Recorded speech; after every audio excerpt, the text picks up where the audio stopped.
Hello, dear students, and welcome to this lecture on the Theatre of the Absurd for your CC1 paper of UG Honors, Calcutta University.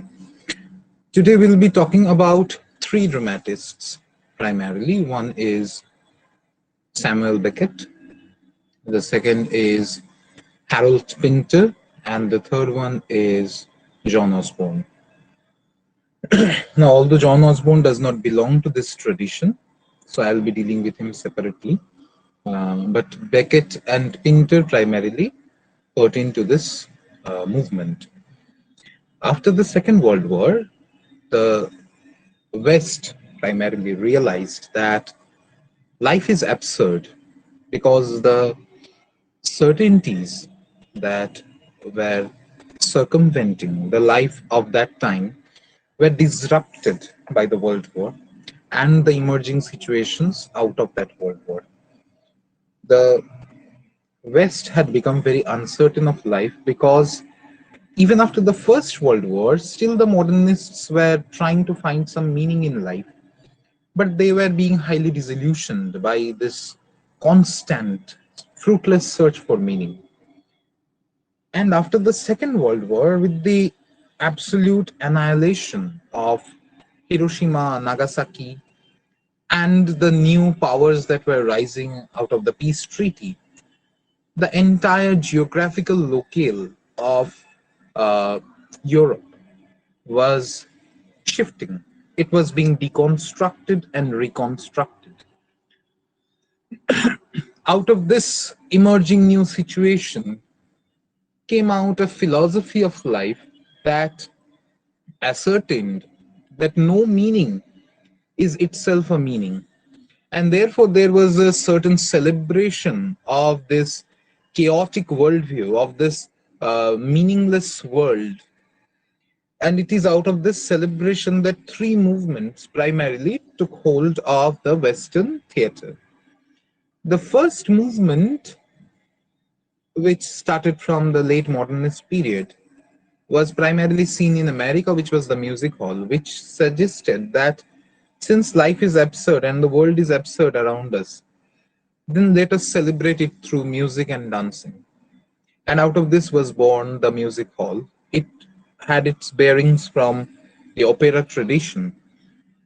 And if you read novelists like Tennessee Williams, if you read plays by Tennessee Williams, by Arthur Miller, you will see that there is an overbearing um, influence of this tradition in the American dramatists. On the other hand, in Europe, we see the emergence of the existential theater. Existentialism proposed that existence is something which precedes essence.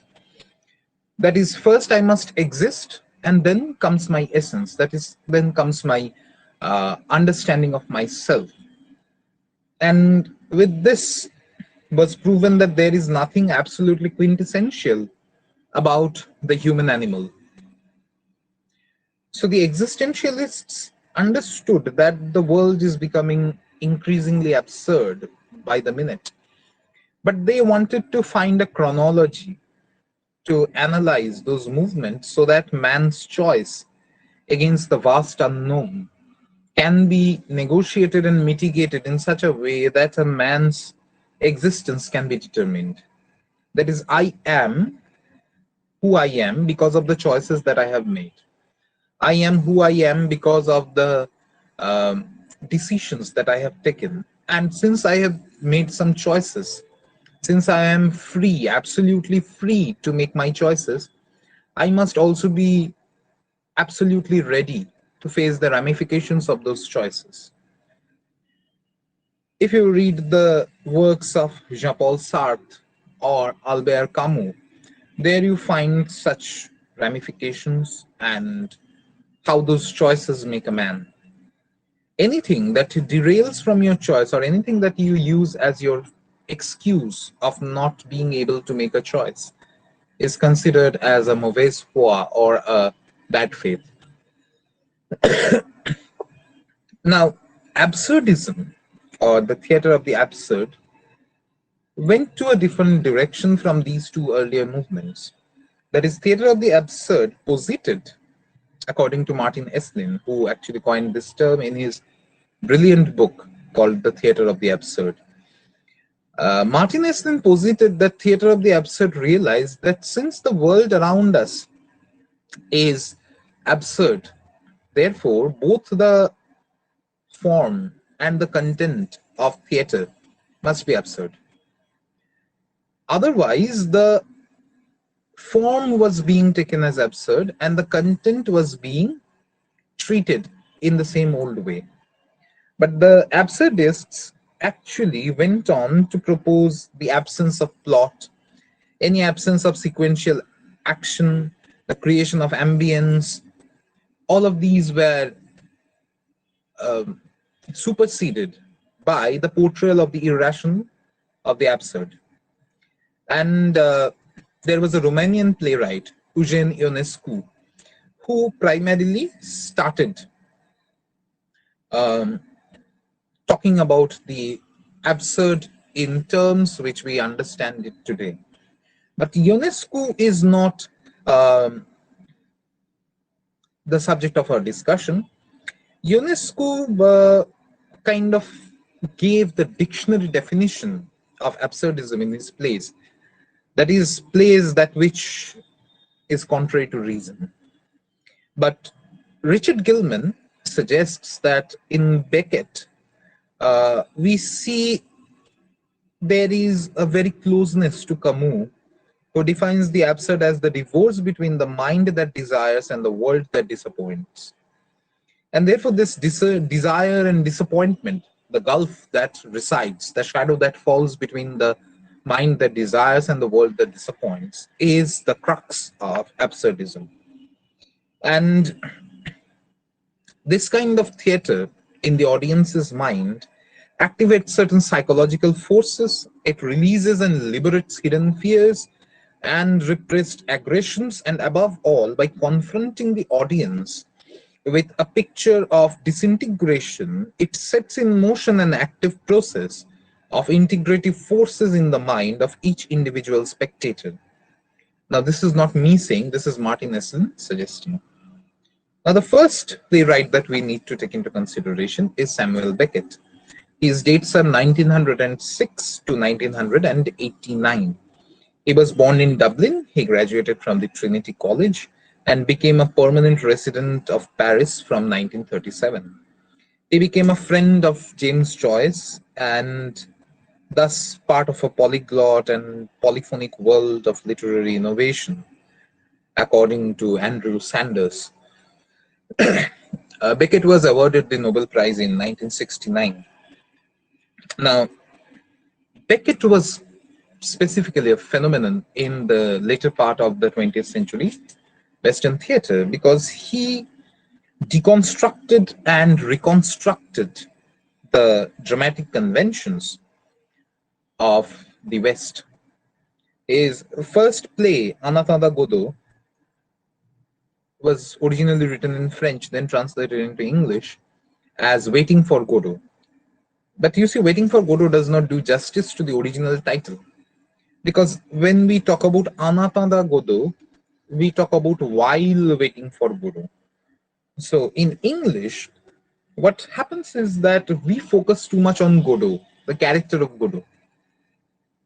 But in French, if you focus on the title, then we see that the focus should be on what happens while waiting for Godot. So waiting becomes a major metaphor. Waiting becomes the pivot on which the entire play resides. Now, it was first performed in Paris in 1952 and was staged since the war, running for 400 performances at Théâtre de Babylone in France, and then it was staged all over the world. And the English version has received equal enthusiasm. In Bengali, there was a brilliant remake of the play by Anjan Dotto, who mixed it with a bit of Pirandello, who was a famous Sicilian dramatist of the earlier generation.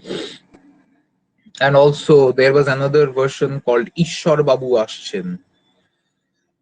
Now Godot, if you look at the spelling, Godot, has multiple interpretations. It can be looked at as God who has become a dot. So if something moves very, very far away from us, it becomes like a dot, a speck. So God has become so far from mankind that he has become a speck. Some speculated that Godot is America, which is the new rising power. But Beckett himself suggested that if by Godot I meant God, I would have written God and not Godot. But you see, Godot is an embodiment. Godot is an ideology. Godot is an idea, which is of the human desire that basically is frustrated and disappointed.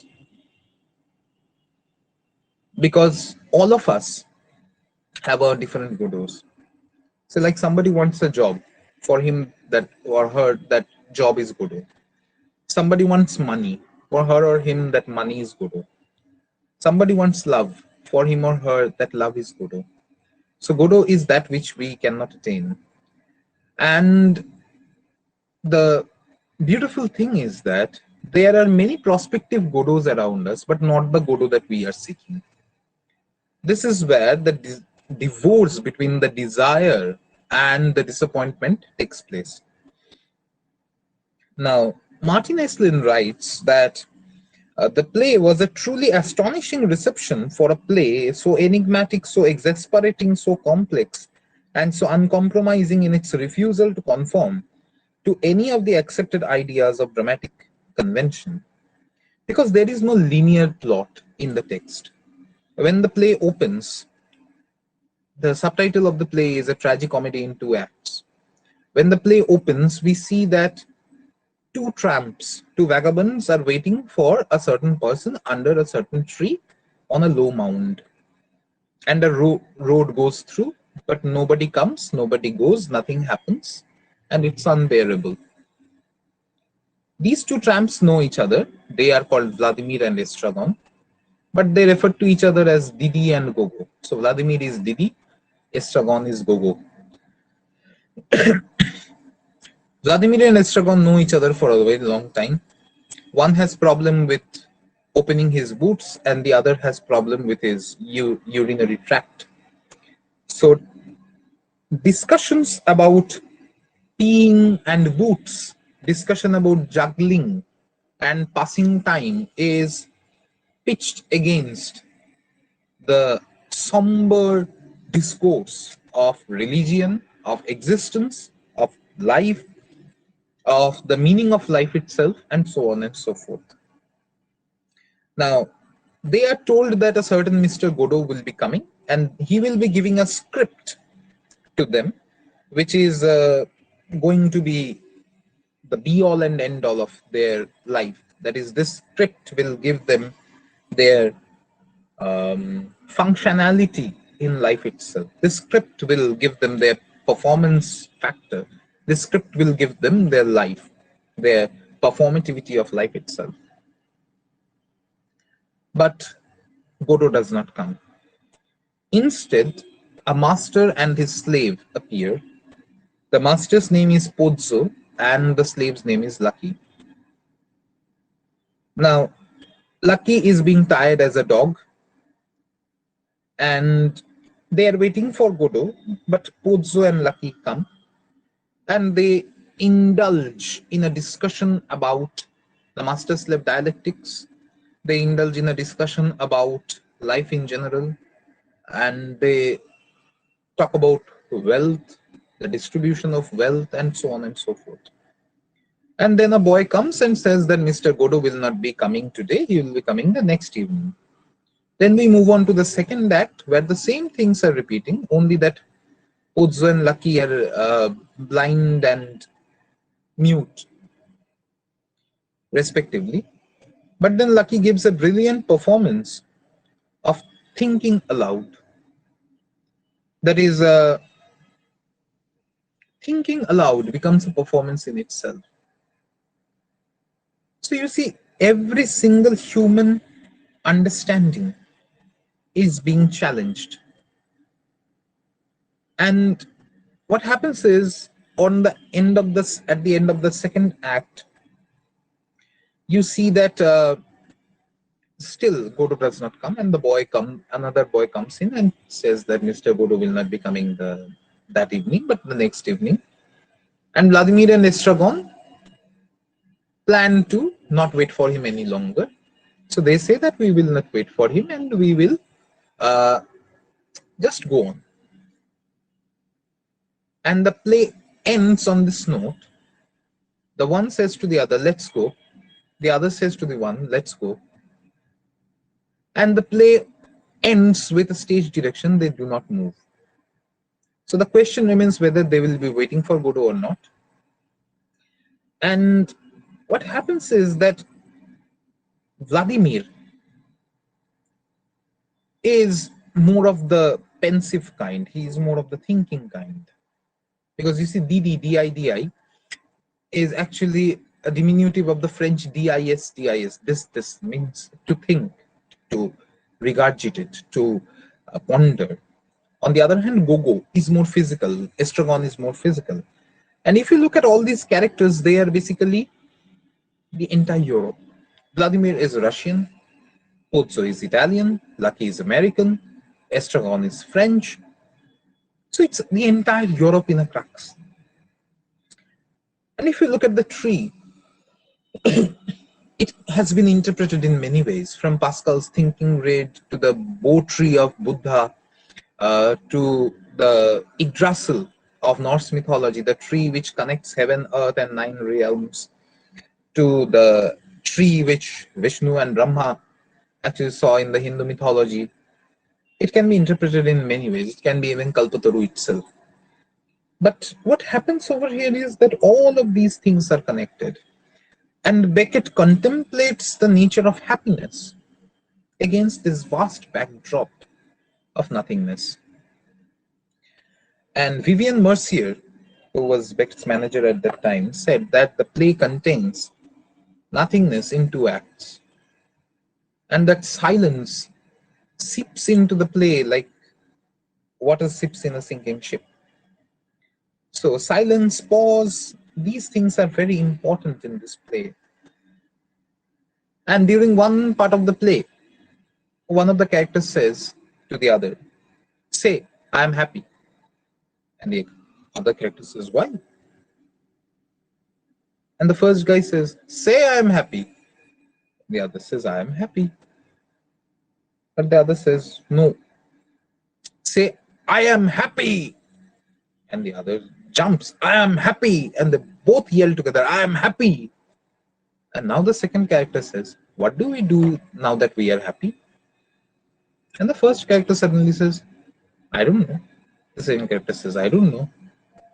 So you see, this is how they question the general nature of human feelings, of human thought processes, and in general, the human cognition itself.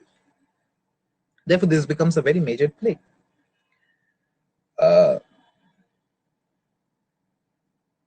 Godot therefore becomes an event, a thing, a person, death itself. Perhaps he represents the objective of our waiting, according to Martin Esslin. Now, Waiting for Godot was followed by Endgame in 1957, which is just the opposite of it. That is, here 2 characters, Ham and Clov. Ham is the master, Clov is the servant, and they are stuck in a claustrophobic room in a situation of a post-apocalyptic world. And Ham's parents, Nag and Nell, they are in waste paper baskets. Ham is paralyzed, he cannot stand. Clov is his servant who is unable to sit. And the play has been variously interpreted as a monodrama about the dissolution of a personality in the hour of death. It has also been seen as an allegorical representation of the relationship between Joyce and Beckett. And basically, this is a play which is uh, about that which happens right after catastrophe. Now, after that, Beckett wrote All That Fall in 1957, Krapp's Last Step in 1959. Krapp's Last Step was a beautiful play. You can find a YouTube rendition of the play by Harold Pinter himself, where an old man is listening to his own voice recordings from earlier times. Excuse me. And this is a brilliant play. You can look at it at your own time. Act Without Words, I, um, sorry, not I. Act Without Words came out in the first part and the second part. They came out in 1960. Happy Days came out in 1963. Come and Go came out in 1966. A. Joe and Other Writings came out in 1967. There is another play in 1969 called Breath. And in this play, there is nothing but a garbage heap and a breath and a cry. And it lasts for 30 seconds. In Not I, in 1976, only the mouth of an actor is illuminated in the stage. And the actor is of ambiguous sex and he delivers a monologue. Now, it would be impossible to talk about the themes of Beckett's plays because for the first time we have plays where nothing actually happens, and as Waiting for Godot suggests, nothing happens, nobody comes, nobody goes, it's unbearable. Basically, the seedy side of human life, the wretchedness of the human predicament, is being talked about over here. Waiting, time, human predicament, human consciousness, the dissolution of human consciousness, the gulf that falls between the human desire and the human disillusionment. These are perhaps the themes that come in Beckett's plays. And the same things continue in his novels as well, such as in Molloy, which came out in 1951, Malone Dies in 1958, The Unnameable in 1960, and others like Murphy, which came out in 1938. And Beckett also made a film called Film. It's a brilliant piece of human thought. Now, what happens is that language is used so very paradoxically in Beckett that language comes almost to the breaking point. Language fails to capture the uncertainty and the impossibility towards attaining certainty. So Beckett challenges the idea of language expressing human emotions. And Andrew Sanders has brilliantly pointed out that in his plays, as much as in his novels, ideas, phrases, images, and minds overlap. Voices both interrupt and inherit trains of thought begun elsewhere or nowhere, and separate consciousnesses both impede and impress themselves on one another. So you see, there is no easy way of putting Beckett to you. And that's why I always say that this is difficult. This is difficult. Let me reiterate, this is difficult. Unless you read the plays, you never get a feel of Beckett. So we move on to our next playwright, who is Harold Pinter. His dates are 1930 to 2008. He was the son of a Jewish jailer in East London. He studied acting in the Royal Academy of Dramatic Act and the Central School of Speech and Drama. He was awarded the Nobel Prize for Literature. And Pinter's one-act play, The Room, which came out in 1957, anticipates some of the recurrent themes of his plays, as well as the idiom and style of his other plays like The Birthday Party, The Dumb Waiter in 1960. The Dumb Waiter is a very interesting play because in this play we see two professional killers. They are receiving mysterious instructions. And here we see that Martin Eslin agrees that the dumbwaiter brilliantly fulfills Ionesco's postulate in completely. So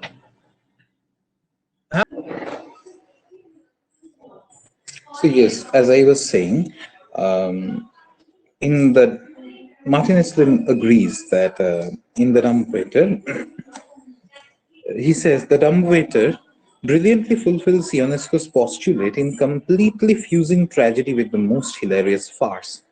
And therefore, in very interestingly, in Pinter, we see something which is called the theater of menace, the comedy of menace. And you see, there is something very terrible in Pinter's drama, which is very okay. Let me tell you a bit about the birthday party, and you will understand why I'm calling it the comedy of menace. You see, in the birthday party, we see that there is a certain man whose name is Stanley, and this Stanley wants to create a musical note, and one fine morning we see that the house where Stanley lives as a tenant, the people of that house say that it's his birthday party. It's his birthday, and they are going to hold a party.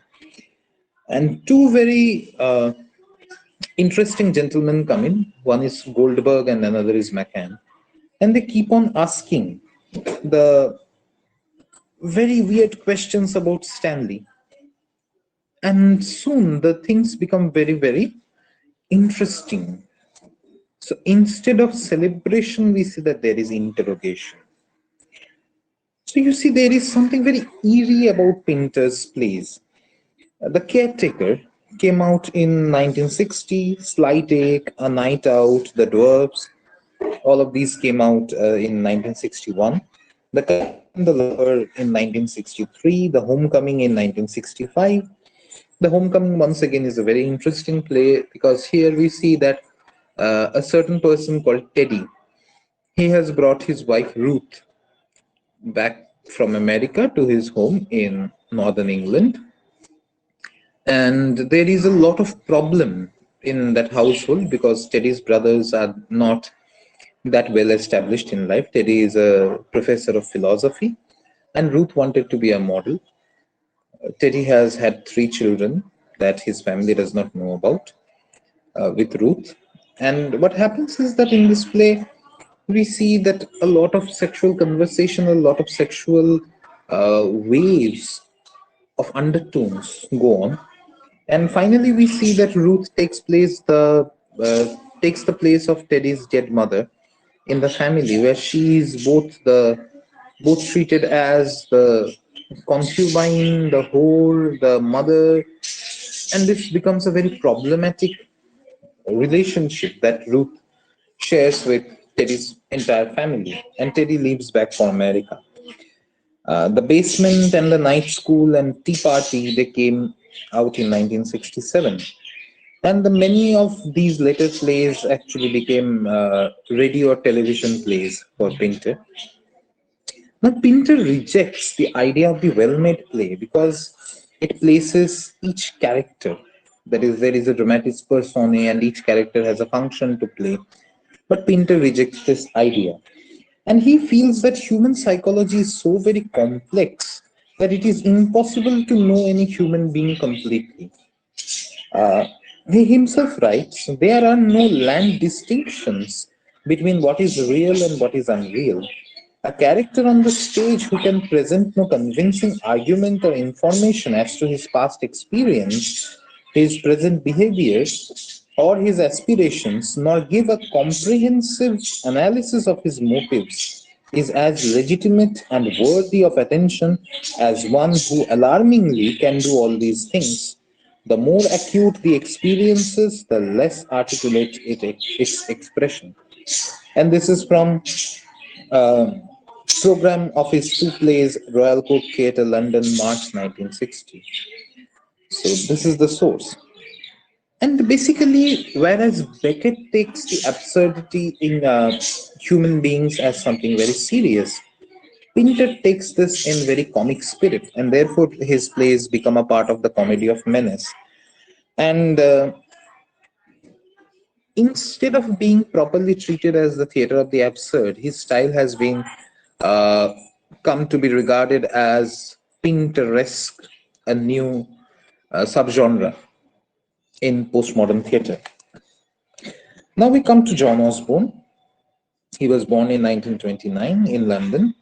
His father was a commercial artist, and he was in turn a journalist, an actor, and a playwright. And he came to be known as an angry young man after the movement that was going on. You see, the post World War, the post Second World War Britain was a very problematic place.